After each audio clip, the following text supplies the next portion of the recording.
Bismillahirrahmanirrahim. Assalamualaikum warahmatullahi wabarakatuh. Waalaikumsalam warahmatullahi wabarakatuh. Alhamdulillahirabbil alamin. Wassalatu wassalamu ala nabi ala rasulillah amma ba'd. Para pemirsa Wahda TV yang insyaallah dirahmati oleh Allah Subhanahu wa taala. Pada kesempatan yang berbahagia ini di malam Jumat ya. Di malam Jumat kembali kami hadir di hadapan pemirsa sekalian yang insya Allah seperti biasa kita akan kembali menyapa ataupun mengambil ibrah dari ustadz-ustadz kita yang ada di tempat ini, dan insya Allah akan ada banyak ilmu yang akan kita dapatkan. Para pemirsa sekalian yang insya Allah rahmati Allah Subhanahu wa taala, insya Allah materi kita pada malam hari ini masih tentang sirah, namanya saja Basirah. Jadi bincang seputar tentang sirah, dan nanti insya Allah yang sebagai pemateri kita dalam kesempatan malam hari ini adalah Ustadz kita, Ustadz Yusuf Lauma LC, dan alhamdulillah sudah berada di tengah-tengah kita, dan nantinya kita akan sapa beliau terlebih dahulu. Assalamualaikum Ustadz. Waalaikumsalam warahmatullahi wabarakatuh. Alhamdulillah. Sehat Ustadz ya? Alhamdulillah. Antum bagaimana kabarnya? Alhamdulillah sehat Ustadz. Alhamdulillah. Mudah-mudahan pemirsa juga dalam keadaan sehat walafiat. Insyaallah, insyaallah. Amin. Apalagi di zaman kita masih pandemik COVID seperti ini Ustadz. Masih ada sekarang ya? Ya, masih ada. Dan kalau kita lihat dari data yang ada ya insyaallah Gorontalo sebentar lagi kita doakan moga-moga wabah ini segera berlalu. Dan Allahumma kita berdoa kepada Allah Subhanahu wa taala, moga-moga ini Ustaz, ini moga-moga. Amin. Kita semua insya Allah di akhir bulan Zulkaidah ini ataupun nanti di tanggal 9 dan 10 Zulhijjah. Kita insya Allah kita berdoa kepada Allah Subhanahu wa taala, moga-moga kita semua bisa sholat di lapangan. Amin. Insyaallah. Insyaallah. Dan tentunya ini sesuatu yang dirindukan oleh kaum muslimin yang ada di Gorontalo, dikarenakan yang sebelumnya kita di sholat Idul Fitri itu tidak sampai terjadi. Iya. Karena adanya aturan PSBB, kemudian ada aturan dari Kemenak dan aturan dari pemerintah. Insya Allah kita berdoa kepada Allah, moga-moga di bulan Zulhijjah di tanggal 10 itu nanti kita bersama-sama berkumpul lagi insya Allah Ustaz. Amin insya Allah. Baik Ustaz, mungkin ada yang akan disampaikan terkait dengan sirah kita pada malam hari ini. Tafadhol Ustaz. Baik, bismillah, alhamdulillah, wassalatu wassalamu ala rasulillah wa ala alihi washabihi wa ala ahmad. Pemirsa Wahda TV yang dirahmati Allah Subhanahu wa taala, kita masih dalam serial Sirah Nabawiyah yang pada pekan yang lalu kita berbicara tentang masa kecil Rasulullah sallallahu alaihi wasallam.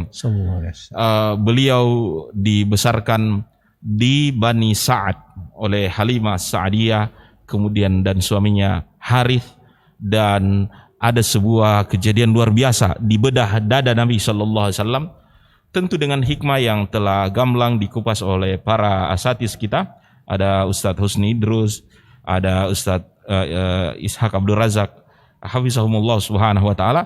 Dan bagi pemirsa yang ketinggalan Sirah Nabawiyah, mungkin bisa merujuk ke fanpage Wahda Islamiyah ini untuk siaran Sirah Nabawiyah di waktu yang lalu.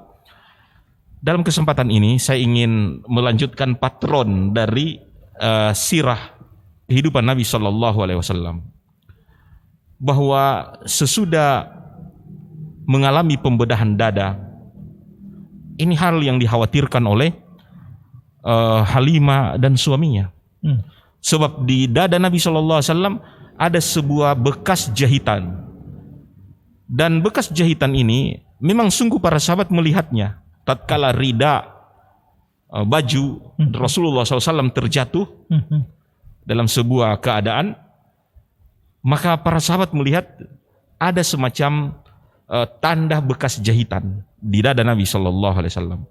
Dan hal itu diceritakan oleh Nabi SAW sesudah beliau menjadi Rasul. Kata Rasulullah SAW, Ja'ani malakan, datang kepadaku dua malaikat, yalbasan abyadan, memakai pakaian putih-putih,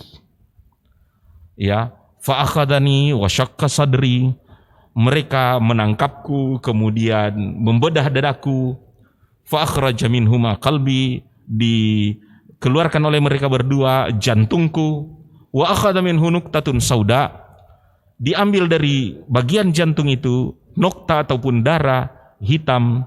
Wa qala ahaduhuma lil akhar, berkata salah satu dari keduanya, malaikat itu mengatakan, hadza haddus syaitan. Ini adalah bagian syaitan yang ada dalam diri manusia. Ya faramahuma, maka mereka buang bagian hitam tersebut. Wa ghasala qalbi bima'i zamzam, kemudian dicuci kembali jantung Nabi itu dengan air Zamzam, ya, kemudian dikembalikan ke tempatnya. Famala'ani bil hikmah, dan kemudian dipenuhi dada Nabi SAW tersebut dengan hikmah. Jadi pakaian serba putih yang higienis sebelum pembedahan itu terjadi di zaman Nabi SAW. Malaikat datang dengan pakaian bedah seperti itu. Yang hari ini kita melihat pun ketika masuk di ICU, bedah, iya. Dan hari ini pun di zaman COVID memiliki hazmat yang memang khusus untuk menangani hal ini. Dan ada hikmah sanitasi di dalamnya, ada hikmah bersih di dalamnya, dan ini telah dilakukan oleh malaikat, ya, pembedahan tersebut. Kemudian Halimah dan suaminya kan dipanggil oleh anak mereka Syaimah. Dalam keadaan takut dia datang, Muhammad, Muhammad. Ada apa Muhammad? Dia cuma Muhammad, Muhammad. Orang dalam ketakutan kan tidak bisa mengucapkan apa-apa. Maka mereka pergi ke arah yang ditunjuk oleh putri mereka. Putri mereka bernama Syaimah. Didapati Nabi SAW dalam keadaan pucat pasi, dan itu ada bekas operasi seperti itu. Iya. Mereka yang tidak mengetahui apa wahyu, apa malaikat, apa bedah, langsung sakofa ataupun wawasan pada saat itu, ini jangan-jangan. Iya. Jangan-jangan dan jangan-jangan. Jangan-jangan. Ilanggu, apalagi istilahnya dalam setan atau pokoknya semua yang biasanya larinya ke yang di luar akal, ya. Magis hal seperti itu. Mereka berdua takut.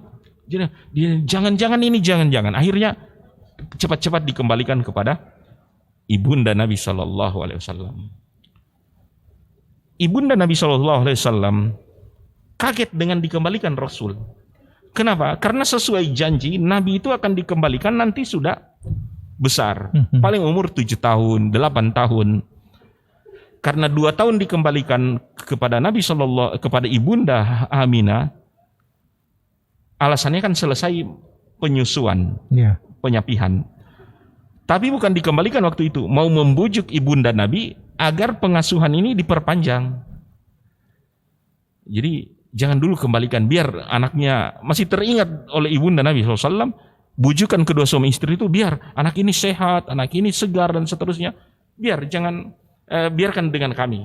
Ibunda Nabi berat itu, tapi dan ini kasih seorang ibu yang selalu dikenang oleh Nabi SAW, ya, membuat Nabi SAW sesudah menjadi Rasul pernah terlihat menangis dan menangis.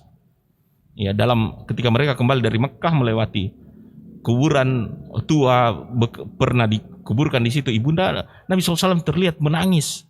Dan ini salah satu keadaan di mana Rasulullah SAW berair mata. Nanti insya Allah ada sebuah topik sirah nabawiyah, air mata Nabi SAW. Jadi Nabi mengeluarkan air mata dalam beberapa keadaan, termasuk ketika ingat ibunda pada saat itu. Ya, riwayat yang paling masyhur yang sampai kepada kita, Rasulullah SAW mengatakan, aku minta izin kepada Allah Ta'ala untuk minta ampun kepadanya. Walam ya'dzanli, tapi Allah tidak mengizinkan. Namun ketika aku minta untuk menziarahi, ya, maka aku diizinkan. Ya, fazuruhu, maka ziarahi kuburan, sesungguhnya tudzakirul akhirah. Kuburan itu mengingatkan akhirat. Kita kembali kepada kisah tadi. Iya. Atau sebelum dikembalikan kisah, sapa dulu pemirsa siapa saja yang hadir pada saat ini barangkali. Baik, kita akan mencoba menyapa pemirsa Wahda TV Gorontalo yang sementara menyaksikan program kita pada malam hari ini. Iya. Ada Fadli Duengo, Iya. yang alhamdulillah sudah bersama dengan kita. Ada Reza Mustaki. Ya, Iya, ini Masya salah Allah. satu penonton juga yang tetap setia dengan Wahda TV Gorontalo. Kemudian ada Yadin, ya. Iya. Ini adalah salah satu penggemar terbaik kita. Masya Iya, Allah. alhamdulillah sudah ada di tengah-tengah kita juga yang sementara menyaksikan program kita pada malam hari ini. Kemudian juga ada Abang Ifai, ya. Abang Ifai yang mungkin saat ini juga sementara menikmati program kita pada malam hari ini. Masya Allah. Barakallahu fikum, kita ucapkan kepada seluruh penonton. Yang Ada sudah. juga Pak Vicky Mbuinga. Pak Vicky Mbuinga. Ini Pak Vicky Mbuinga kalau tidak salah beliau ada di Pohuwato. Beliau kalau rumahnya ada 2. Ada 2 ya. Saya pernah datangi. Rumahnya saya pernah datangi yang ada di Donggala, dekat lapas begitu. Iya. Kemudian rumah beliau ada juga di sini, Jalan Ketapang. Oh, Jalan Ketapang. Iya, jadi Pak Vicky ini Masya Allah, beliau salah satu orang penggemar terbaik. Di kajian-kajian sering hadir di Islamic Center. Iya, baik. Ada Pak Bustang dan saya selalu juga menyambut kehadiran pendengar kita terbaik dari awal Sirah Nabawiyah, dan beliau selalu mengikuti Pak Maman Zakaria. Pak Maman Zakaria. Ya, calon wali kota Telaga. Calon wali kota Telaga, insya Allah. Kita doakan. Amin, amin.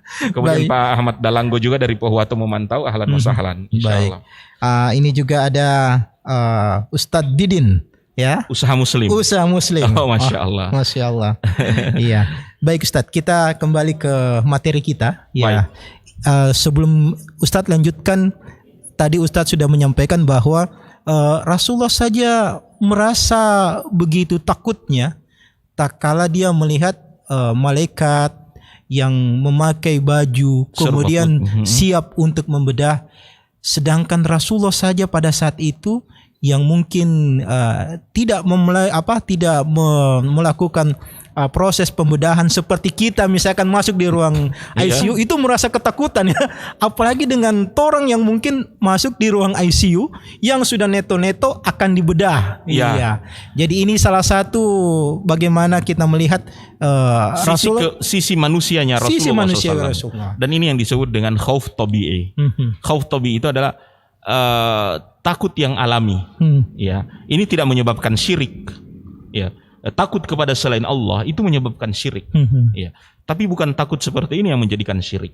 Ya, karena ini takut yang alami, takut terhadap singa, bahkan takut juga terhadap wabak dan seterusnya. Ini juga adalah khauf tabi'i. Ya. Khauf yang menjadi syirik itu tatkala ketakutan itu menghalangi kita di dalam beribadah kepada Allah Subhanahu wa taala. Ya. Seperti dia tidak mau beribadah, tidak mau datang di masjid dan seterusnya. Dia bilang takut riya dan seterusnya. Telah menghalangi seorang dari ibadah kepada Allah. Baik, saya lanjut patron sirah ini. Nanti kita ambil fawaidnya insyaallah belakangan. Pemirsa yang dirahmati Allah Subhanahu wa taala. Jadi wawasan mereka pada saat itu jangan-jangan ini hantu atau buma atau apalah, jin dan seterusnya. Dibawa kepada ibunda Rasulullah SAW, beliau kaget. Ini kan tahun kemarin kalian yang bersikeras merawat ini anak. Kenapa sekarang bersikeras mau antar? Dia bilang, tidak, kami tidak ada apa-apa. Kami mau supaya anak ini tumbuh juga dengan ibunya dan seterusnya. Ibunya mengatakan, dan ini naluri seorang ibu yang kuat terhadap anaknya. Dia bilang, pasti terjadi sesuatu. Ceritakan saja. Saya tidak akan marah, saya tidak akan. Ceritakan sesuatu saja. Kenapa kalian kembalikan anak ini? Maka mereka ceritakan peristiwanya. Dan ibunda Rasulullah SAW menangkap ada kekhawatiran mereka seperti jangan. Apa kata ibunda Rasulullah? La takhafa. Kalian jangan takut padanya. Fa inni kuntu hubla. Karena ketika aku hamil, ketika aku mengandung dia, ka'anni aqul, seolah-olah aku selalu berkata kepada janin ini, a'udzu billahil wahid min syarri kulli hasid. Ya Allah, aku berlindung kepadamu, ya, Engkaulah yang Tuhan Maha Esa, ya, tidak ada Tuhan selain Allah. Min syarri kulli hasid, lindungilah anak ini dari hasadnya siapapun yang hasad kepadanya. Jadi kata ibunda, enggak usah takut kalau cuma yang begitu, anak serukia dia. Ya. Dan ini juga mengandung penegasan kepada kita, tidak semua rengekan anak itu larinya ke jin. Kadang anak kita ada satu penyakit namanya tantrum. Nangisnya harus memang histeris. Iya. Dan seterusnya. Orang tua kadang, ulanggu buti atau barangkali ini solewat di pohon besar dan seterusnya. Tidak semua keadaan bawa kepada jin dan seterusnya. Jadi harus juga hidup dalam keadaan normal. Ya. Apalagi bagi kita orang yang beriman, kita sudah tawakal kepada Allah dan kita sudah pernah bacakan ta'awuz kepadanya. Insya Allah Allah Ta'ala akan melindunginya. Ini yang perlu. Dan memang Syekh Utsaimin sendiri ada dalam sebuah ceramah beliau, saya sempat mencatatkannya. Beliau mengatakan sebab-sebab anak itu dihinggapi jin itu, mungkin ini fawaid sirah nabawiyah aja karena kita berbicara di masalah itu. Jadi tidak setiap keadaan bahwa anak ini kena jin, tapi memang ada beberapa gangguan jin kepada anak-anak. Dan memang Rasulullah SAW menyuruh orang tua kalau menjelang maghrib masuk, tutup jendela, tutup pintu, anak-anak masukkan ke dalam rumah, karena memang ada jin yang namanya Sigbian atau apa, saya kurang hafal namanya. Dia mengganggu anak-anak dan seterusnya. Jadi tutup, dan dengan tertutup, jin itu adalah makhluk yang tidak bisa membuka sesuatu yang tertutup. Iya. Apalagi kalau kita menutup sesuatu dengan bismillah. Wallah alam, mungkin ini para tukang tuyul itu sembunyikan tuyul di botol. Iya. Karena dia tidak bisa membuka. Ya. Atau Aladinnya dengan cerek atau apa ya. Persis kayak di film-film Aladin begitu Ustaz ya. Iya, tapi memang kenyataan bahwa jin tidak bisa membuka sesuatu yang tertutup. Iya. Iya. Nah, Syekh Utsaimin sempat mengatakan penyebab seorang anak itu kena jin di antaranya adalah karena kesalahan dari kedua orang tua atau siapa di sekitar anak itu yang suka menakut-nakuti anak-anak itu. Jadi ada beberapa memang menakut-nakuti anak itu, anak cepat diam, tapi ada segi negatifnya. Kata beliau, ma yaf'alu ba'dun nasil juhala al-busata fi auladihim as-sigar haitsu yukhawifunahu wa yurhibunahu. Kebanyakan orang-orang menakut-nakuti anak-anak bi asya ja'a kada kada. Ya fa yabqa as-sabi khaifan. Jadi sering ditakut-takuti, ini begini. Ketakutan itu yang tertancap. Dan kita mengalami masa-masa kecil, di waktu ada sebagian orang menakut-nakuti kita, hati-hati itu pohon besar, pugulota, hamil susu, apa semua ada istilah-istilah di kampung-kampung itu. Dan itu membekas di kita, dan jadi kita takut dan seterusnya. Hari ini mungkin ketakutan itu diperoleh orang dari ruang-ruang bioskop, dari tontonan dan seterusnya. Jauhi anak-anak dari hal-hal seperti itu. Jadi kalau ketakutan sudah menyelimuti anak, gampang anak tersebut kena jin. Demikian pula kalau anak itu biasa dihukum, kata Syekh Utsaimin, kalau anak itu biasa dihukum dikurung. Iya. Dia nangis histeris. Orang tua karena apa? Dia kurung aja dalam kamar atau dalam kas atau di mana? Di dalam lemari. Sehingga teriakan dia seperti itu, teriakan takut, gelap juga yang apa? Sebab kan para praktisi ruqyah sendiri mengatakan bahwa memang orang gampang dihinggapi jin dalam keadaan emosi yang begitu. Entah marah yang sangat, takut yang sangat, sedih yang sangat, dan seterusnya. Ya, wallahu alam.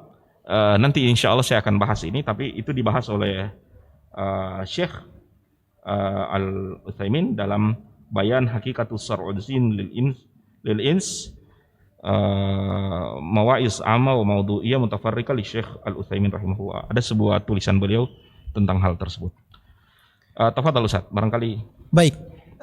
Kepada seluruh pemirsa Wahda TV Gorontalo yang insya Allah dirahmati oleh Allah Subhanahu wa taala, nantinya kita akan mengembangkan bincang santai pada malam hari ini. Tentunya dari pemirsa Wahda TV, kalau misalkan ada yang ingin ditanyakan, ya silahkan untuk menitipkan pertanyaannya di komen-komen yang ada di sini di Wahda TV Gorontalo yang sementara live pada malam hari ini. Dan tentunya sebelumnya juga kita akan mengucapkan dan menyapa teman-teman kita yang sudah sementara hadir dengan kita, yaitu Abu Zaid Al-Qarni yang Masya Allah. dari Lubuk Banggai. Masya Allah, Masya Allah. Ustaz. Ya, Lumayan ini jauh jangkauannya. ya jangkauannya. Ini 8 jam perjalanan pakai kapal dari kapal. Gorontalo ke Lubuk Banggai. Masya Allah. Baik. Kemudian ada Muhammad Khairil Al-Fat, itu menyampaikan bahwa Palu hadir. Masya Allah. Kemudian juga Pak Vicky Buinga mengucapkan barakallahu fik untuk kita berdua, Ustaz. Ya, Dan wafikum wafikum barakallah. barakallah kepada Masya Allah. Pak Vicky Buinga. Iya, Ya. Masya Allah. Jadi Ada juga Pak Yadin mentek Mhm. Pak Ermit Alfat, Wisnu Wijanarko, Hendro Lengkei. Lengkei. Ya. ada- Ahlan wa sahlan kepada yang tadi sudah di-tag oleh Pak Yadin. Masya Ya. Allah, selamat bergabung. Kemudian juga ada ini Haji Said Niode. Oh, Ya, Masya Allah. Haji Said ya. Jauh-jauh kantor di Limboto, kemudian masih bisa hadir Masya di Allah. dalam rangkaian program-program kita. Ahlan wa sahlan Pak Ahlan Haji. wa sahlan. Baik. Kita lanjutkan, Ustaz. Ya, kalau misalkan tadi dikatakan bahwa memang ini dalam satu Mhm. kawaid juga, kita jadi ingat dengan masa kecil kita. Mhm. Ternyata orang-orang tua kita itu, meskipun mereka tidak mengetahui ada dalilnya, Mhm. mereka tidak mengetahui ternyata hal ini sebenarnya ada ajaran dalam agama kita, Ya. dan ternyata diterapkan kepada kita waktu kecil. Mhm. Kalau maghrib, jangan coba-coba keluar, Ya. sudah di rumah saja. Ya, sampai-sampai kadang setengah jam sebelum maghrib, soba panggil dorang, baru bilang, pergi mandi Jo, tidak boleh ini, tidak boleh, tidak boleh. Dan ternyata setelah kita melewati Ya, jangka penuntutan waktu, ilmu kita iya, dapati, Masya Allah ada sumber. ternyata masalahnya ada sumbernya, Masya Allah. Iya. Jadi kita mendoakan orang-orang tua kita juga ini, Ustaz. Ya, insya Allah mereka meskipun dengan keterbatasan ilmu, ternyata mereka sudah menerapkan apa yang mereka pahami. Ya. Masya Allah. Iya. Itu juga Ustadz, ini pendapat pribadi saya. Iya. Alam bisa saja salah. Namun memang karena orang-orang tua kita hidup dalam artinya walaupun mereka tidak nyantri, tapi ada dai, ada ustadz yang hidup di tengah-tengah mereka. Minimal Pak Imam Iya. yang pasti bersumber ke situ, ke Iya, gurunya. gurunya. Ya. Dahulu pengajar-pengajar kan mereka adalah para mursyid, Iya. ya. Walaupun mungkin juga mereka sufi atau apa, Iya. Tapi mereka sebagai mursyid kepada murid-muridnya mengingatkan dan seterusnya. Dan ini sehingga menjadi adat kebiasaan dalam kehidupan sehari-hari. Ada pertanyaan Iya. dari Pak Fadil ya, Pak Fadil. seluler. Iya. Apa ilanggu itu benar Ustadz? Ada. Iya. Sebelum saya jawab, apa pengertian ilanggu kalau Pak Nawir sendiri? Kalau ilanggu itu ya seperti ada gangguan, Ustaz. Iya. Gangguan dari makhluk halus. Makhluk halus. Iya. Iya. Iya. Ya, di beberapa daerah biasa yang disebut ilanggu orang yang mati Mhm. karena dia sebelum wafat itu misalnya dia sakit perut, Mhm. sakit perut, kemudian mati Mhm. sakit perut. Nah, kadang-kala orang-orang sekitar kalau dia sakit perut dia bilang sudah ilanggu oleh Mhm. si almarhum ini. Iya. Atau kalau ada yang meninggal ini gara-gara dia sakit dada. Iya. Tiba-tiba juga yang sakit dada ini ilanggu oleh seperti ini. Saya ingin memperbaiki dulu di pemahaman yang pertama. Silakan, Bahwa Ustaz. sesungguhnya menuduh orang itu sebuah kezoliman. Saya hidup, maksudnya kita dalam keadaan hidup saja, ada orang lain uang hilang, kemudian ditunjuk. Tadi ada ustadz di situ. Iya. Semacam saya tidak ridha dituduh mengambil sesuatu yang saya tidak mengambilnya. Iya. Itu kalau kita hidup. Bagaimana kalau kita dituduh penyebab sakit orang atau penyebab kematian orang? Lebih besar lagi tuduhan tersebut. Nah, yang kita tuduh ini orang yang sudah meninggal yang tidak bisa bicara. Almarhum dan almarhumah. Iya. Yang kita bilang, ini dia sakit gara-gara ilanggu, imolu apa-apa. Di Bolmong itu namanya imolu. Imulu. Ya.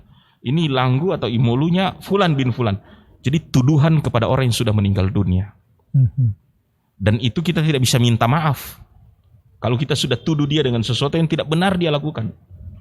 Karena nanti berarti pengadilannya di akhirat nanti. Iya.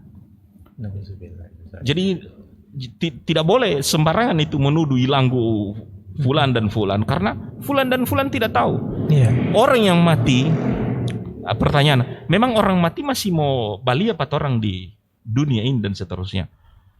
Pernahkah kita safar ke Makassar atau ke Jakarta? Kadangkala sesibuk apapun di rumah di Gorontalo, kalau kita sudah di Makassar, kita konsen dengan apa yang di Makassar. Iya.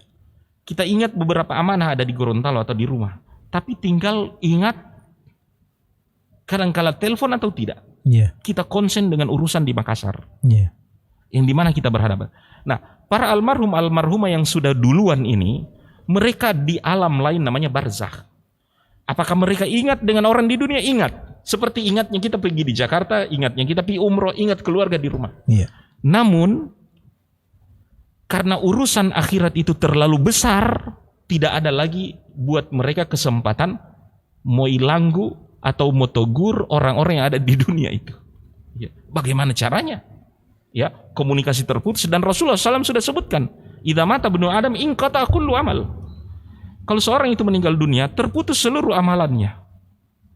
Amalan itu termasuk perbuatan yang ada hubungannya dengan orang di dunia itu, kecuali 3 itu. Jadi tidak ada kesempatan orang yang mati mau bicara, mau negur, mau ilanggu, menyebabkan orang itu sakit dan seterusnya.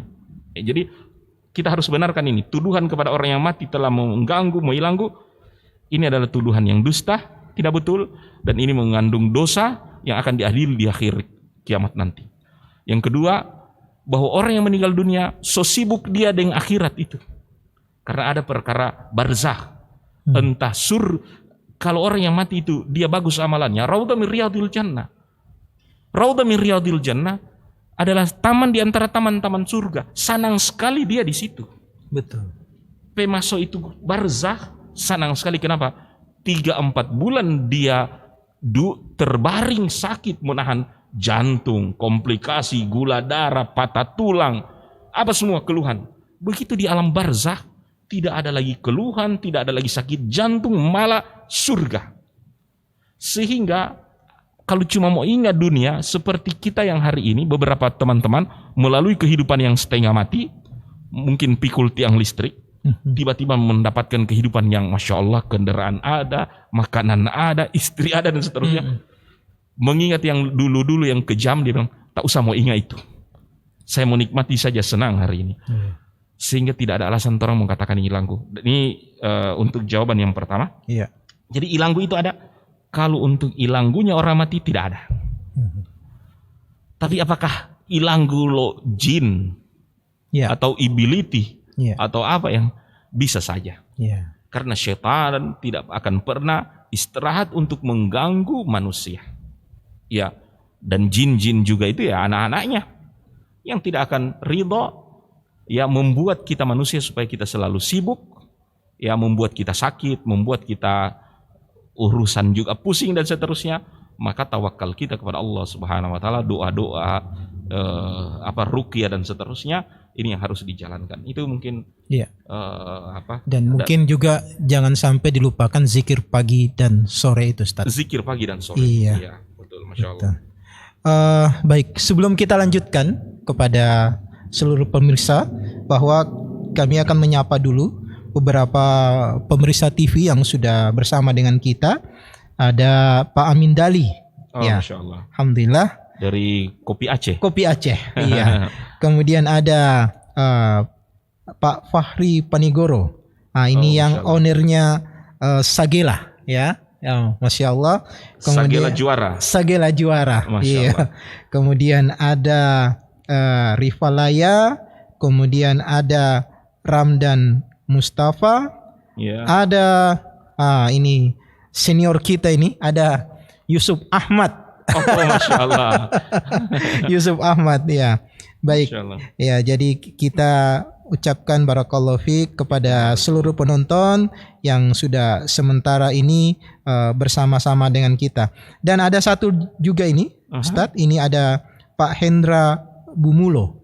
Ini beliau adalah salah satu peserta bahasa Arab, ya, yang ditayangkan tiap hari Senin jam 8 malam. Baik. Pak Hendra Bumulo yang pernah sama-sama Ustadz Ishak, Iya. itu senior saya. Oh, Masya Allah. Beliau juara pidato. Juara pidato ya. Dan saya termasuk salah satu kontestan yang beliau sisihkan di lomba pidato provinsi waktu itu, Sulawesi Utara. Oh begitu. Ya, Oh ya, kan dulu Gorontalo belum termasuk dalam provinsi ya. Gorontalo masih kabupaten, Masih kabupaten waktu itu. Saya Baik. mewakili Bolaang Mongondo. Iya. Saya pidato di Sanawiyah itu. Ya, cuma orang tunjuk. Yang sana penerjemahnya Wisnu Kawirian, saya bilang. Oh begitu ya. Dan alhamdulillah setelah saya masuk di Al Khairat, ini tuh saingan dulu. Saingan dulu ya. Ahlan wa sahlan Pak Hendra Bumulo, Masya Allah. Dan saya termasuk orang yang menikmati drama yang beliau tampilkan dulu waktu masih di Al Khairat. Kita biasa datang dan seterusnya, Masya Allah. Barakallahu fikum. Baik Ustaz.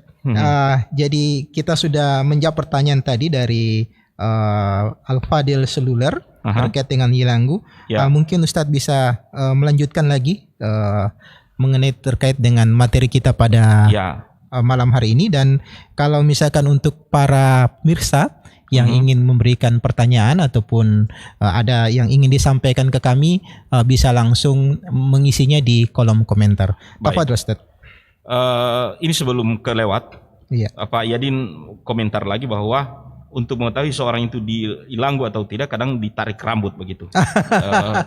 Lotu atau apa beberapa namanya, atau biasa dibakarkan sagu. Karena kan dituduhkan dulu fulan, misalnya almarhum ini fulan. Kalau bunyi itu sagu atau bunyi itu rambut, berarti sodia. Dan ini yang tidak boleh. Jadi tinggalkan hal seperti ini, adalah khurafat. Tidak boleh. Tidak boleh juga kita membela ini kebudayaan lokal. Budaya itu di dalam agama dihargai.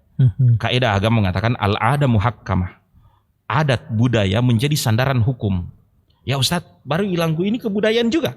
Berarti dianut oleh agama. Ya betul. Agama menganut budaya dan adat kita bila mana sesuai dengan Al-Quran dan Sunnah. Bila mana adat dan budaya bertentangan dengan Al-Quran dan Sunnah, maka wahyu itu ada di atas akal manusia. Wahyu itu ada di atas kebudayaan manusia. Rasulullah SAW dalam haji wada, beliau menginjak dengan kaki, dengan sandalnya, dia bilang, sekarang ya tentang adat, tentang jahiliyah ada di bawah qadami hadha, di bawah telapak kakiku ini.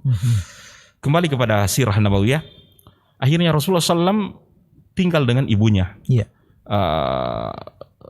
Kembali kepada ibunya, di usia 5 tahun, beliau ditinggal wafat oleh ibunya tatkala menziarahi abuah ataupun makam dari ayahnya Abdullah. Di sana ibunya wafat dan Rasulullah SAW kembali dengan seorang budak milik Abdul Muttalib, dibesarkan oleh kakeknya. Dan kehidupan beliau sebagai yatim ini, saya dengan para asatis pada pekan lalu, sirah nabawiyah sebelumnya telah mengupas tentang yatim, berbuat baik kepada anak yatim dan seterusnya. Saya tidak akan meneruskan kembali. Di tangan kakeknya, Rasulullah SAW pun mendapatkan tarbiyah bagaimana sebagai seorang pemimpin. Abdul Muttalib orang yang sangat dihormati di Mekah dan sekitarnya. Rasulullah SAW duduk biasanya dengan Abdul Muttalib, kakeknya, ketika menengahi permusuhan, ketika menyambut tamu, maka percakapan-percakapan besar. Ini menunjukkan hikmahnya kita juga kepada anak perlu memberitahukan tentang apa pekerjaan-pekerjaan besar yang kita emban. Hari ini artis mengkader anaknya jadi artis, aktor mengkader anaknya jadi aktor, atlet mengkader anaknya jadi atlet. Sekarang walaupun kita tukang azan masjid, tapi kita kader anak kita juga jadi tukang azan masjid. Kita adalah termasuk orang yang mengurus dakwah, maka kader juga anak-anak kita untuk mengurus dakwah tersebut. Jadi orang-orang dunia mewariskan pekerjaan dunia kepada anak-anaknya, kita juga tidak boleh mengesampingkan hal itu. Dan itu terpikirkan oleh Abdul Muttalib, sehingga dia tidak melarang Rasulullah SAW duduk di kursi kebesarannya. Tatkala Rasulullah SAW duduk di sana dan paman-pamannya melarang jangan duduk di sana dan seterusnya. Ala kulli hal, usia 7 atau 8 tahun kakeknya wafat, dipelihara oleh pamannya. wafatnya orang-orang dekat dengan Nabi, ayahnya, ibunya, kakeknya. Memang ini adalah takdir dari Allah Subhanahu wa taala. Namun sebagian ahlu siyar mengambil hikmah karena Allah taala menginginkan tarbiyah untuk nabi itu betul-betul dari Allah Subhanahu wa taala. Karena jangan sampai orang mengatakan ini sopan santun yang diajarkan nabi adalah adat Arab ini. Ya, kalau kita makan dengan tangan kanan, kalau kita melangkah memakai sandal dengan tangan kanan, ya, kita masuk ke kamar mandi kaki kiri, ya, kita bersalaman dengan orang yang baru datang, kita mengucapkan salam. Jangan sampai orang mengatakan bahwa ini adat Arab. Apa yang diucapkan Nabi jangan sampai akan disebut ini adat keluarga atau tata krama keluarga Nabi yang diwariskan turun temurun. Hari ini namanya kearifan lokal. Tapi dengan wafatnya orang tua Rasulullah, wafatnya kakek Rasulullah, akan menegaskan apa yang Allah Ta'ala firmankan dalam Al-Quran, ma yantiqu anil hawa in huwa illa wahyu yuha. Tidak ada yang terucap dari mulut Rasulullah SAW kecuali in huwa wahyu yuha, kecuali dia adalah wahyu yang Allah Ta'ala wahyukan. Maka kita makan dengan tangan kanan, kita salaman dengan orang yang berjumpa, kita mengucapkan assalamualaikum kalau ketemu ataupun berpisah, kita melangkah dengan kaki kiri masuk kamar mandi dan seterusnya. Berbagai adab-adab yang kita terapkan dalam kehidupan sehari-hari itu bukan kearifan lokal orang Arab, tapi betul-betul wahyu dari Allah Subhanahu wa taala untuk kita amalkan sebagai manusia, ya. Dan jadi banyak hikmah di masa kecilnya ini, walaupun hadisnya memang dhaif, ya, tapi kan dalam masalah sirah kita artinya ini bukan perkara ibadah. Iya. Ya. Adabani Rabbi fa ahsana ta'dibi. Allah Ta'ala mengadabku, mengajariku dengan sebaik-baik pengajaran. Dan memang Allah yang mengajarkan Rasulullah SAW. Masa kecil Rasulullah SAW berpindah kepada pamannya Abu Talib. Dan kenapa Abu Talib mengasuh Rasulullah SAW? Padahal paman Rasulullah itu kalau laki-laki 10, ya. Tante atau bibi itu 6. Kenapa Abdullah yang merawat? Ini karena Abu Talib itu dengan Abdullah seibu dan sebapak. Jadi Abu Talib merasa bahwa Rasulullah anaknya langsung. Dengan paman-paman yang lain satu ayah. Dan ini memang yang disebut dengan al-wala liman akrab. Keberpihakan wala itu kepada siapa yang paling dekat. Dan yang paling berhak terhadap perwalian Rasulullah adalah Abu Talib, karena Abu Talib saudaranya ayahnya Rasulullah seibu dan sebapak. Dengan Abu Lahab mungkin cuma satu ayah, ya, Abdul Muttalib, berlainan ibu dan seterusnya. Ini mungkin hikmah ada di dalamnya. Dan Abu Talib mengajak Rasulullah SAW berdagang. Ini juga salah satu tarbiyah, bahwa tugas kita sebagai orang tua bukan hanya memberantas buta huruf baca tulis kepada anak-anak kita, tapi juga buta huruf ekonomi. Iya. Iya. Karena memang ekonomi ternyata hal yang tidak boleh kita buta huruf ataupun tidak mengenal. Mending kita tidak tahu baca tulis. Iya. Tapi jangan kita tidak tahu ekonomi. Iya. Sebab orang yang gagal di ekonomi akan gagal dalam semua hal. Mungkin Ustaz terlalu berlebihan, tapi wallahu alam, karena semuanya artinya kita gagal dalam ekonomi, kita gagal bersedekah, gagal menikah, gagal juga pergi umroh, iya kan, gagal makan siang dan seterusnya. Maka ini salah satu yang bisa dilihat bahwa sejak dini, ya, kekuatan ekonomi juga atau perhatian di bidang itu dilakukan oleh Rasulullah SAW. Maka tidak heran Rasulullah memberikan mahar dari keringat beliau, ya. Dan ini nanti insya Allah saya akan bahas. Iya. Ya, ini seru ini kalau misalkan kita bicara tentang pernikahan. Iya. Tapi insya Allah pemirsa TV, Wahda TV kita akan kita akan bahas di lain waktu insyaallah. Baik, sebelum kita melanjutkan, kita coba menjawab pertanyaan dulu dari Abu Zaid Al-Qarni. Ya. Ini yang dari Luwuk tadi ya. Ini bertanya, Afan Ustadz, Ana pernah nonton video tentang seorang peruqyah yang menanyai pasiennya tentang COVID-19. Ya. Kalau katanya ini virus COVID juga makar dari jin ataupun setan. Ini bagaimana tanggapan Ustadz? Fadhil Ustadz. Ya. Profesornya jin atau ulamanya jin itu adalah seperti anak-anak di antara kita manusia. Seperti artinya yang paling pintar di jin itu mumayiznya manusia. Mumayiz manusia itu adalah usia dini anak-anak yang sudah bisa membedakan baik dan buruk. Ya. Maka kepintaran manusia berkali-kali lipat dari kepintaran daripada jin itu sendiri. Wallahu ta'ala alam, dan Al-Quran menyuruh kepada kita, fas'al ahla dzikri in kuntum la ta'lamun. Bertanya kepada yang ahli. In kuntum la ta'lamun. Apabila kalian tidak mengetahui, ya. Dan ini adalah urusan tentang kesehatan, ya, sanitasi, bahkan ini adalah wabah, pandemi dan seterusnya. Maka bertanyalah kepada yang ahlinya. Adapun kita bertanya kepada jin, wallahu alam, mereka sebenarnya tidak mengetahui hal itu. Iya. Dan ini bukan hanya COVID. Kadang-kala orang bangkrut perusahaan. Iya. Karena mungkin kesalahan kalkulasi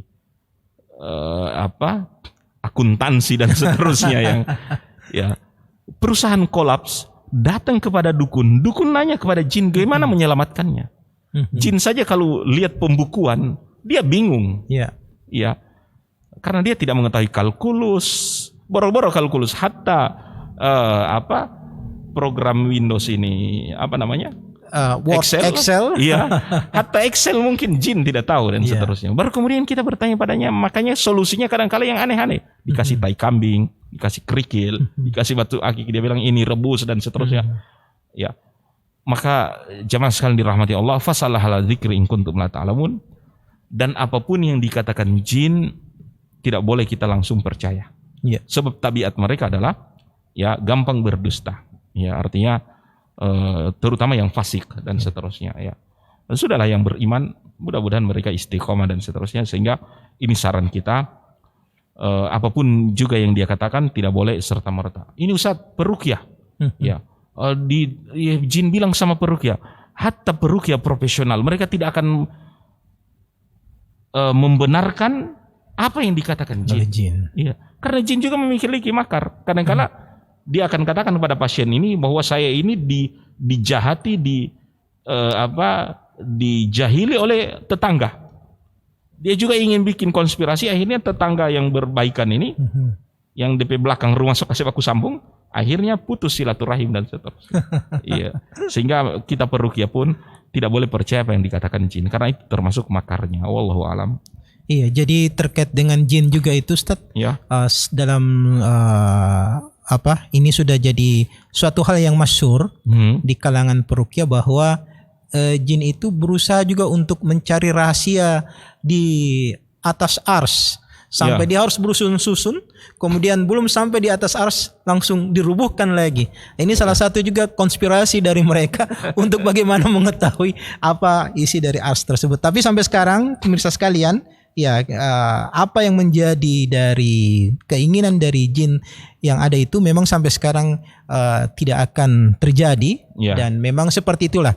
Jadi memang merupakan hal yang wajar kalau kita mendengarkan jinnya pembohong. Tinggal ngarang gitu ya. Tinggal mengarang saja. Baik. Ya, kita coba untuk menyapa dulu para penonton yang sudah bersama-sama dengan kita. Ini ada Intan Jafar Tomelo, alhamdulillah sudah bersama dengan kita. Ada Dwi Ningsi Pananggung yang juga bersama dengan kita, yang sudah hadir di kesempatan malam hari ini. Kemudian ada Faisal Nur Kamiden. Masya Allah, alhamdulillah. Ini sudah ada juga, ada Selfie Umu Aisyah, Kemudian ada Rizal Jafar yang alhamdulillah ini sudah ada beberapa yang sudah hadir di tengah-tengah kita. Kemudian Dan ada juga mungkin yang memberi jempol atau like. Iya. Ya, kita ucapkan terima kasih. Terima dengan kasih. Jempol dan like-nya. Baik. Ini memberi semangat juga tentu bagi para kru bahwa acara mereka ditonton. Iya, betul sekali. Dan ini salah satu juga untuk ini rahasia dapur juga. Ya. Ini salah satu penarik iklan juga sebenarnya. Ya, barangkali di antara pemirsa kalau ada tertarik mau iklan itu bagaimana kira-kira Ustaz? Ya, kita langsung hubungi saja Ustadz Fadli. Ya. Nanti datang ke IC, kemudian nanti insya Allah para pemirsa yang ingin bergabung dengan menjadi pengiklan ataupun sponsor itu nanti insya Allah bisa langsung ke Islamic Center. Wah, kemudian kita sapa juga ini ada beberapa lagi, ada Muhammad Khairil Alfat, ya ini dari Palu. Masya Allah. Masya Allah, ini kurang lebih nanti 16 jam Ustaz ya baru bisa kita sampai ke Palu kalau naik mobil. Dan Masya Allah ini Palu memiliki keistimewaan tersendiri bagi saya pribadi. Karena Masya Allah sekitar 2 kali saya menamatkan Sirah Nabawiyah di 2 tempat. Masya Allah. Iya. Bahkan ada sebuah masjid Al-Amanah. Biasa saya malam Jumat seperti ini memberi kajian. Itu kajian terakhir hari sewaktu saya tinggalkan kota Palu. Jadi saya turun dari rumah, barang-barang sudah duluan dipak. Saya dengan keluarga naik mobil, belum langsung Gorontalo. Saya singgah dulu di Masjid Amanah, beri kajian. Sesudah kajian baru saya pamit pulang. Iya. Dan alhamdulillah Sirah Nabawiyah tamat di sana ya. Alhamdulillah. Jazakallahu khair dari kota Palu telah bergabung. Iya. Baik. Kembali kita ke materi tadi Ustaz. Iya. Bahwa ternyata Abu Thalib itu memang adalah kita bisa mengambil ibrah dari beliau bahwa dia ini adalah salah seorang termasuk pengkader terbaik. Pengkader terbaik. Iya, karena beliau sampai mengkader Rasulullah SAW, yaitu sampai akhirnya bisa menjadi seorang pemimpin, bisa menjadi seorang pedagang, dan kemudian juga sampai dijuluki sebagai seorang al-amin, orang yang dipercaya. Iya. Iya. Kedua, memang sifat dari Abu Thalib sendiri sebagai seorang yang kebapaan seperti itu. Ya, artinya bahwa paman itu juga ponakan itu adalah anak kita juga. Ya, atau apalagi dia sudah tidak ada orang tua dan seterusnya, sehingga rasa bertanggung jawab ini yang tinggi. Ya. Dan itu hal jazaul ihsan ilal ihsan. Kebaikan itu tidak pernah dilupakan dalam Islam. Makanya Rasulullah SAW ingat betul kebaikan pamannya Abu Thalib. Maka ketika Rasulullah SAW sudah sukses, sudah menikahi wanita investor istrinya Khadijah, beliau datang mengambil Ali bin Abi Thalib untuk dipelihara juga oleh Rasulullah SAW. Tentu dengan didikan oleh Nabi SAW, dan bukan hanya itu, dipelihara Ali sampai dewasa, bahkan dinikahkan. Ya, jadi jauh dari apa yang dilakukan oleh Abu Thalib. Abu Thalib dari masa kecil, remaja, sampai Rasulullah, artinya sampai remaja seperti itu. Kemudian kan Rasulullah SAW sudah bisa mandiri dan seterusnya. Rasulullah SAW bahkan artinya membesarkan Ali sampai dinikahkan Ali radhiyallahu taala anhu. Ini bentuk wafa dari Nabi SAW. Dan ini juga mengandung pelajaran pada kita. Siapapun yang berbuat baik kepada kita, berusaha untuk kita balas kebaikan itu. Iya. Walaupun tidak semua orang yang berbuat baik pada kita, kita bisa balas. Namun apa kebaikan yang dilakukan orang, kita juga harus berbuat baik kepada orang lain. Seperti Nabi SAW. Dan pamannya non Muslim itu kan tidak masuk Islam. Ya, bukan yang menghalangi dia untuk berbuat baik. Ya, berbuat baik kepada pamannya. Jadi ini pun sebuah fikih dengan non Muslim dalam hal muamalah normal. Hanya dalam peribadatan saja kita tidak turut serta. Jadi jangan dibalik. Hari ini banyak orang seolah-olah ngajak dengan non-muslim kita beribadah bersama. Tapi dalam hal muamalah mereka tidak beri kesempatan. Bukan begitu. Ya, Islam melarang dalam ibadah jangan ada peribadatan bersama. Lakum dinukum waliyadin. Namun dalam hal muamalah hal tersebut adalah boleh dan seterusnya. Berbuat baik kepada mereka. Dan Rasulullah Sallallahu Alaihi Wasallam artinya dari perdagangan ini dibawa oleh pamannya, dan ada beberapa referensi sirah Nabi SAW menangis ingin diajak oleh pamannya Abu Talib. Abu Talib. Dan tidak ada anak yang diajak oleh Abu Talib. Namun Nabi SAW, dan ini bentuk kasih sayang Abu Talib, akhirnya diajak. Namun di pertengahan jalan oleh Buhairah, seorang penjaga ma'bad, penjaga kuil, mengatakan kepada Abu Talib, jangan bawa anak ini ke Syam. Ya.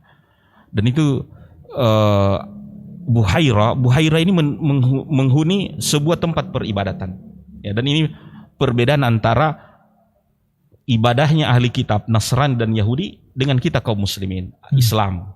Kalau Islam peribadatan justru di keramaian, sholat berjamaah itu yang paling afdal dibanding sholat sendirian. Tapi di agama Samawi, ya, lebih menyendiri lebih bagus, sehingga mereka kadang membangun kuil biara di dalam goa. Itu kan tidak ada orang bisa mendatangi, di atas gunung, lebih sunyi, orang bilang lebih khusyuk. Dalam Islam justru kekhusyuan itu didapatkan bukan di goa, bukan di atas gunung, tapi di tengah-tengah pasar, di keramaian dan seterusnya. Semakin berjamaah lebih bagus. Ya. Nah, di tempat yang menyendiri inilah Buhairah dilewati oleh kafilah dagang. Tidak biasanya dia menjamu orang datang. Namun kafilah Abu Talib inilah yang dijamu oleh Buhairah. Kenapa? Dari kejauhan Buhairah melihat kafilah ini jalan, tidak biasanya tengah hari ada kafilah yang berjalan. Namun kafilah ini jalan tengah hari, matahari di atas kepala, tapi mereka tetap jalan. Kenapa? Karena tidak panas. Mendung selalu menaungi mereka. Dan itu sebuah tanda kenabian Rasulullah dijelaskan di dalam kitab-kitab Samawi begitu detail. Hatta bagaimana sifat dari Nabi berjalan itu.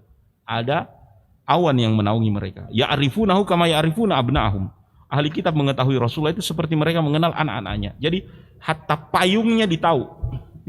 Dia dipayungi awan. Ini tanda Nabi ini cuma jalan dinaungi awan seperti ini. Makanya Buhairah menyiapkan makanan, minuman, disambut Abu Talib, disuruh makan semua kafilah, diperhatikan masing-masing tamu. Abu Talib takut. Kenapa ini orang perhatikan anak? Tapi dia bertanya, kira-kira so makan semua orang? Orang bilang sudah. Tiba-tiba ada satu rombongan mengatakan, tidak, masih ada satu anak yang menjaga barang-barang kita. Ada satu anak yang kita suruh untuk menjaga barang-barang, jangan sampai kendaraan itu pergi dan seterusnya. Kata Abu Talib, kenapa kalian makan baru dibiarkan itu anak lapar? Suruh dia masuk. Dan ini juga menunjukkan Rasulullah walaupun di usia sekitar 8 tahun atau antara medio 8 sampai 12 tahun, tapi Rasulullah SAW diserahi amanah luar biasa. Iya. Itu yang di kendaraan itu uang, yang di kendaraan itu barang, yang di kendaraan itu kendaraan, properti. Tapi sifat amanah itu sudah ada dalam diri Rasulullah. Dan kepemimpinan itu, bayangkan anak kecil diserahi semua dagangan orang, dijaga. Makanya Rasulullah tidak heran disebut Al-Amin. Rasulullah masuk, disuruh makan oleh Buhairah. Buhairah memperhatikan Nabi dengan pandangan yang tajam, mondar-mandir. Sampai Abu Talib khawatir, kenapa orang ini perhatikan anakku dengan tatapan tajamnya. Bukan hanya itu, datang kepada Nabi dan dilihat di antara pundak. Artinya ini kan tertutup ini kalau kita pakai baju. Tapi tiba-tiba diambil, dilihat di antara dua punggung Rasulullah SAW ini ada, kalau kita bahasakan, tompel. Ya, karena itu kalau dalam bahasa Arab namanya khatamun nubuwah. Khatamun nubuwah mantiqatun mustaudirah, itu daerah yang bulat, ya, ditumbuhi oleh rambut, ya, warnanya kontras.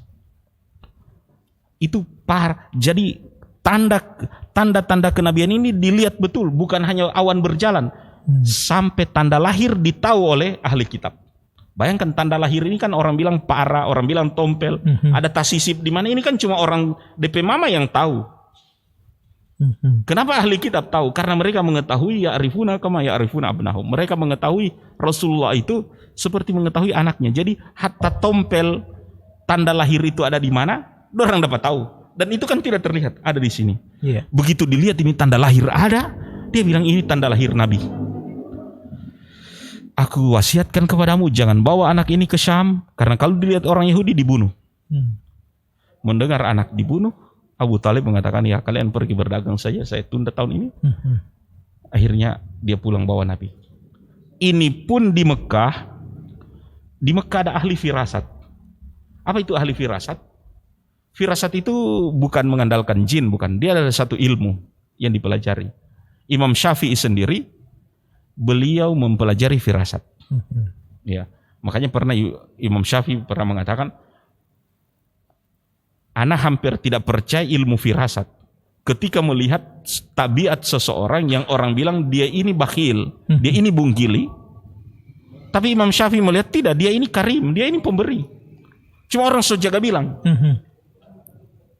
dia ini bakhil, dan memang dari firasat Imam Syafi'i bakhil. Iya. Dari potongan wajah dan orang bakhil. Cuma apa yang dilakukan orang ini bukan orang bakhil. Makan gratis, pelayanan mewah dan seterusnya. 3 hari itu. Sampai Imam Syafi'i konon tidak betul setahu ini ilmu firasat, karena ilmu firasat bilang ini orang bakhil. Tapi kenyataan dia ini pemberi, pemurah. Ternyata nanti so pamitan. Begitu pamitan dia kasih itu semua tagihan. Ini semua tagihan. Imam Syafi'i, hampir kita tidak percaya ini ilmu firasat ini. Firasat dipelajari. Dan satu firasat yang sebagai contoh bahwa firasat itu dipelajari. Karena dia ada media, bukan mengandalkan jin. Kita kadang-kala gerah, binaut. Orang tua bilang mau turun hujan sebentar. Iya. Karena binaut begitu, gerah berturun hujan. Atau kadang-kala mendung hitam, tanda mau hujan, tapi angin berhembus. Orang tua bilang tidak jadi ini hujan. Iya. Ternyata betul, tidak jadi itu hujan. Artinya mendung datang dengan angin kencang, hilang hujannya. Itu firasat, contoh firasat. Nah, ada ahli firasat datang di Mekah. Orang-orang yang punya anak datang ke ahli firasat, tolong baca ini anak kalau bagaimana. Dan itu Allah alam, ada ilmu sekarang kan membaca minat anak itu kemana. Iya. Sehingga tinggal diarahkan, ini otak kiri, otak kanan, atau ya menyukai matematika atau seni atau bahasa atau mekanik atau apa, iya kan? Betul. Jadi untuk kepentingan minat dan bakat. Satu persatu antri. Rasulullah di belakang. Tapi ahli firasat ini menunggu giliran Rasulullah dia periksa, selalu matanya menatap tajam ke arah Nabi. Makanya Abu Talib khawatir. Kenapa orang ini selalu memandang anakku? Jadi makin ke atas kan antrian makin dekat. Iya. Tapi karena pandangan matanya tajam, Abu Talib segera menarik Nabi. Tak usah pergi pada dia. Sotako. Dan ahli firasat itu mengatakan, aina hadal walad? Di mana anak itu? Di mana? Pergi Rasulullah SAW disembunyikan Abu Talib. Tapi dia teriak, kemana itu anak? Saya melihat dalam dirinya ada sesuatu yang besar. Pemirsa, tanda-tanda Nabi akan dijadikan Nabi ini sejak kecil, dari firasat, dari pesan Buhairah, dari sejak lahir, awan berjalan. Sejak kecil orang sudah membicarakan Nabi akan menjadi orang besar. Makanya harusnya ketika Nabi berada di atas Jabal Abi Qubais, memanggil orang-orang, ya qaum, ya Bani Muttalib, ya Bani Hashim, ya Bani Adi, yang Bani Tamim. Semua keluarga-keluarga klan yang dipanggil oleh Nabi, mereka berkumpul di bawah lembah itu. Ketika ditanya, man munadi, siapa pemanggil? Mereka bilang, as-sadiqul amin, orang yang jujur, tidak pernah berdusta.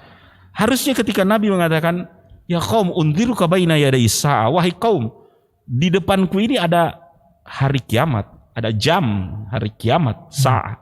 Kebetulan Nabi berdiri di Jabal Abi Qubais yang sekarang ada jam Mekah itu. Iya. Tower Zam-Zam. Iya, jadi saya ini berdiri di depan jam, di depan sa'ah, di depan kiamat. Penyebutan jam dan kiamat satu bahasa ya, satu sa'ah. Di depanku ini ada kiamat, ya. Maka selamatkan diri kalian. Harusnya mereka percaya karena anak ini luar biasa dari kecil. Apa yang Nabi bilang harusnya sami'na wa ata'na. Jadi yang menyebabkan pembangkangan Abu Lahab, Abu Jahal, Uqbah bin Abi Mu'ayth, Al-Walid bin Mughirah, ini cuma kepala batu ini.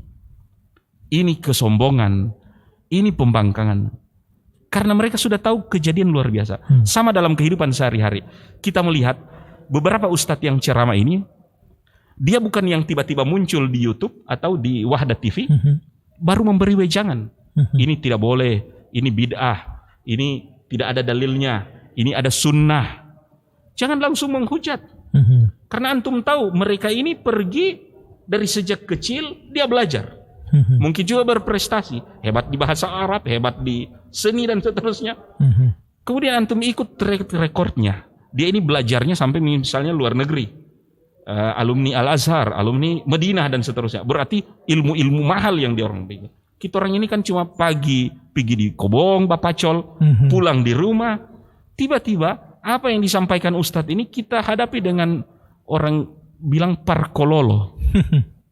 Ya, kita berusaha mendebat apa yang disampaikan mereka dengan dalil, padahal kita kan tidak mendalami itu agama seperti mereka yang mendalami. Harusnya terima itu. Ya, sebagaimana Abu Bakar Siddiq ketika disebut oleh Nabi, "Ana Rasulullah," saya Nabi. Kata Abu Bakar, "Ya, na'am." Bukan mau langsung mau nanya apa NTP mukjizat. Ente so sekolah di Madinah, mana NTP ilmu, mana NTP kekayaan dan seterusnya. Mau tanyakan hal-hal yang dia bukan itu yang dia tuntut. Nah, pemirsa yang dirahmati Allah Subhanahu wa taala, ini masa kecil Nabi SAW bersama Abu Talib. Ada beberapa hal yang dilalui oleh Nabi SAW. Tentu menggembala kambing kemarin setelah kita bahas bersama dengan Ustadz Ishak. Tapi Nabi SAW melalui sebuah peperangan. Terlibat perang Quraisy dengan Bani Bakar. Ya, ada di dalamnya Khuza'ah. Ya, Khuza'ah dengan Khuza'ah dengan Quraisy itu sekutu. Mereka berhadapan dengan Bani Bakar. Perang tersebut disebut dengan perang yang penuh dengan dosa. Namanya Harbul Fijar. Fijar itu berasal dari kata fujur, dosa. Sebab terjadi di bulan Rajab. Bulan Rajab itu seperti bulan Dzulqa'dah ini, Dzulqa'dah saat ini. Dzulqa'dah, Dzulhijjah, Muharram, Rajab, dia adalah 4 bulan yang haram berperang, haram bakalaing, haram baku-baku banta dan seterusnya. Baru saat di bulan lain boleh baku ojo.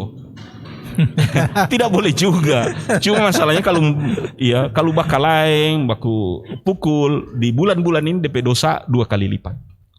Ya, kayak orang berjudi. Judi itu tidak bagus.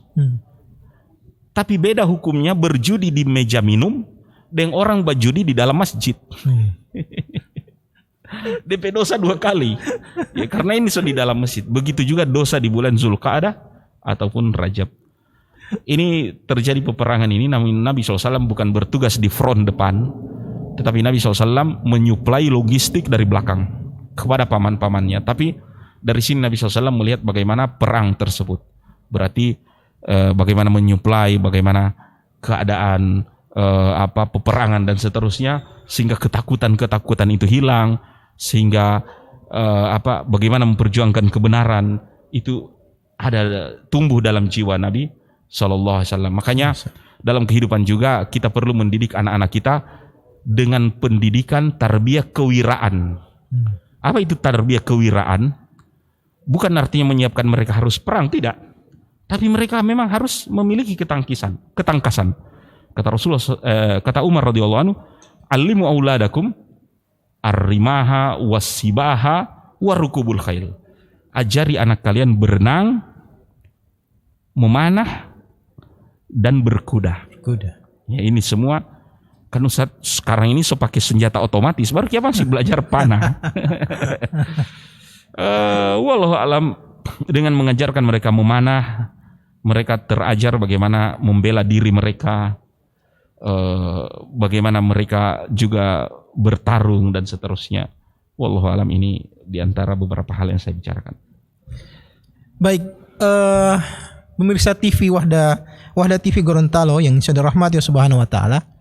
Ini menarik sekali yang kita bahas pada malam hari ini. Ini Dan tidak terasa sudah lebih dari 1 jam Iya. kami menemani para pemirsa Wadah TV Gorontalo. Tapi Ada tidak, pertanyaan- tapi pertanyaan tidak ya. ini? Kita jawab pertanyaan dulu. Iya. Ya, ini ada pertanyaan dari Muhammad Erianto yang menanyakan tentang apakah boleh berkurban atas nama orang yang meninggal. Itu apa Dunia. hukumnya, Ustaz? Ya, meninggal dunia. Kemudian pertanyaan yang kedua itu terkait dengan masalah firasat, Ustaz. Ini masih dari Al-Fadil Seluler juga yang bertanya, kalau misalkan mau pergi kemudian ada perasaan tidak enak, dadanya seperti berdebar-debar. Firasat saya kalau diteruskan perjalanan nanti akan terjadi sesuatu. Apakah ini juga termasuk firasat, Ustaz? Iya. Jadi ada 2 pertanyaan mungkin yang kita akan jawab sebelum kita akan akhiri perjumpaan kita. Iya, karena sudah lewat 6 menit ya. Baik, tafadhol, Ustaz. Baik, secara singkat, wallahu taala alam, bahwa berkurban untuk orang meninggal ini tidak ada larangannya dalam agama. Tidak ada juga perintahnya. Ya, jadi kembali kepada hukum bahwa dia adalah sesuatu yang boleh. Ya, tidak boleh kita menganjurkan, tidak boleh juga kita melarangnya. Ya, namun yang harus dipahami bahwa syariat kurban ini adalah kepada orang yang hidup. Ya, Allahumma hadza min Muhammad wa ali Muhammad wa min ummati Muhammad. Ya Allah, ini dari Muhammad, dari keluarga Muhammad dan dari umat Muhammad. Dan semua syariat itu adalah berkenan dengan orang yang masih hidup. Namun kalau seorang anak, ini kan sapi 1 ekor 7 orang sebenarnya berkurban. Dia bilang semua kasih naik di situ itu almarhum atau almarhumah. Wallahu a'lam, mudah-mudahan pahalanya makjur. Karena kalau dari segi pahala dia bukan hanya muat 7 orang. Pahala kurban itu kepada semua umat. Ya, bahkan 1 kota Gorontalo kalau cuma 1 orang potong kambing, insya Allah 1 Gorontalo dapat pahala dari situ. Ya. Hadisnya hadis Nabi SAW yang berkurban dengan 2 ekor kambing tapi mengatasnamakan semua umat Muhammad. Ya, bahwa itu menunjukkan bahwa ada pahala di dalamnya. Bagi orang yang tidak berkurban sendiri dapat pahala dari kurbannya Nabi. Sehingga kesimpulannya kalau mau berkurban dengan almarhum, wallahu alam boleh karena memang tidak ada larangannya. Kemudian firasat, Rasulullah SAW mengatakan farasatul mu'min sadaq. Firasat orang beriman itu benar. Ya. Wallahu alam, biasanya mungkin kalau bahaya dan seterusnya sehingga kita cenderung untuk menghindar, merasa tidak nyaman jalan dan seterusnya, kita terpaksa tunda dan seterusnya, ada kebaikan dalam ini, bagian daripada apa yang Allah Subhanahu wa taala ilhamkan. Jadi selama seorang itu benar akidahnya, ibadahnya lurus, ada saja firasat yang Allah Subhanahu wa taala akan berikan, ya, yang menyelamatkan ataupun menghindarkan dia dari musibah. Yang tidak boleh itu mempercayai bunyi-bunyian ataupun kepada sesuatu yang tidak ada hubungannya sama sekali. Kita mau turun rumah, cicak berbunyi. Cicak itu berbunyi pas di depan pintu sehingga kita bilang, oh tidak boleh ini jalan karena ada cicak bunyi. Ataupun kita sebelum turun rumah harus lepas dulu burung merpati, lihat ke kanan atau ke kiri, dia belok. Kalau ke kanan terus, kalau ini namanya tasya'um. Tasya'um merasa sial, ya kan? Baru kemudian tatayur percaya kepada benda-benda bahwa dia membawa sial, nahas atau apa, nama, bilangan, waktu, ini tidak boleh. Ya, misalnya ada tamu datang, siapa namanya? Nama saya Hasan, Pak. Baru dia bilang tidak boleh masuk ke rumah saya. Kenapa? Hasan itu kebalikannya nahas. Ini Hasan nahas. Oh tidak boleh. Ada lagi orang begitu keluar dari lorong di pertigaan, dia lihat ada warung. Di samping warung itu ada kurma. Warungnya tutup. Di sampingnya kurma. Dia bilang tidak boleh jalan ini. Kenapa? Warung tanda X artinya la. Di sampingnya ada kurma. Kurma dalam bahasa Arab tamar. Jadi kalau dibaca ini la tamur, la tamar. Jadi jangan lewat, berarti pulang dia. Ini orang yang orang yang tasya'um, merasa sial, dilarang oleh Islam karena akan mewariskan satu penyakit yang tidak ada obatnya. Namanya paranoid. Jadi segala sesuatu, orang yang tasya'um itu paranoid, bawaannya putus asa dan tidak akan ada semangat dalam hidup. Islam menganjurkan fa'al wa yu'jibunil fa'al. Rasulullah SAW mengatakan, aku itu takjub atau suka yang namanya fa'al. Fa'al itu adalah optimis. Ya, justru kalau kita ada hal yang kita bilang ini optimis. Rasulullah SAW ketika batu susah dihancurkan dalam penggalian parit, keluar api. Tapi yang Rasulullah bawa adalah fa'al, optimis. Dia bilang api ini memancar, saya lihat dia menerangi Kisra, Persia dan Roma. Kita akan kuasai dia, fa'al. Coba kalau dibawa ke dalam tasya'um, ke dalam paranoid dan seterusnya, dia bilang DP tanda ini api memang mau tabakar semua nih, tidak bisa dilanjutkan ini perang. Gagal perang dan seterusnya. Jadi hidup ini bawa kepada semangat. Demikian juga dengan debar-debar dada itu. Jangan, tidak usah selalu diterjemahkan kepada hal yang sial. Optimis. Termasuk burung lewat waktu orang bawa setir mobil. Tidak boleh tasya'um. Bilang jo bawa mujur ya, insya Allah. Injak kucing di jalan, bukan berarti kalau dapat kucing baru injak, bukan. Tapi orang selalu merasa sial kalau dapat injak kucing, dia bilang ini bahaya dan seterusnya. Bawa kepada fa'al, optimis di dalam hidup ini. Wallahu ta'ala alam. Baik Ustaz, ini menarik sekali pemirsa Wahda TV Gorontalo yang insya Allah rahmati Allah subhanahu wa ta'ala. Kami mengucapkan syukran jazakumullah khairan ya kepada para pemirsa sekalian yang terus bersama dengan kami, kemudian juga yang sudah like dan memberikan pertanyaannya kepada kami, dan juga memberikan komen kepada kita semua di sini, memastikan bahwa Anda masih bersama dengan kami. Ya, salah satunya ini mungkin kami sebut nama beliau, Igo Prasityo Damagolat Madeong.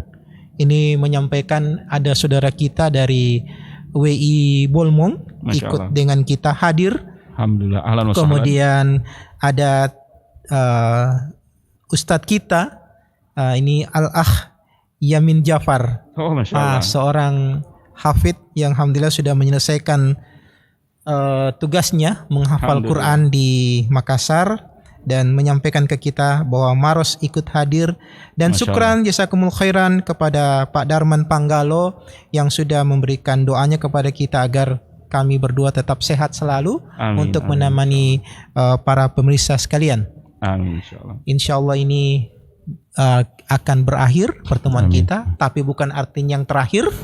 Nanti insyaallah besok pemirsa sekalian jangan lupa masih dengan Ustadz Yusuf Lauma di acara kajian Jumat jam 10 Ustadz ya? Ya, insyaallah jam 10 live juga di Wahda TV Gorontalo. Jadi kami sampaikan, pastikan Anda tetap stay di Wahda TV Gorontalo besok jam 10 pagi bersama Ustadz Yusuf Lauma. Dan materi yang disampaikan juga cukup menarik, yaitu materi tentang kurban. Nah, ini perlu juga kita ilmui Ustadz. Insyaallah. Ya, perlu kita ilmui karena memang menjelang di saat-saat kita akan menghadapi Idul Kurban. Baik, syukran jazakumul khairan para pemirsa Wahda TV Gorontalo, dan syukran juga Ustaz sudah menemani kami di sini. Kita tutup dengan doa kafat majelis. Subhanakallahumma hamdik, asyhadu an la ilaha illa anta, astaghfiruka wa atubu ilaik. Assalamualaikum warahmatullahi wabarakatuh. Waalaikumsalam.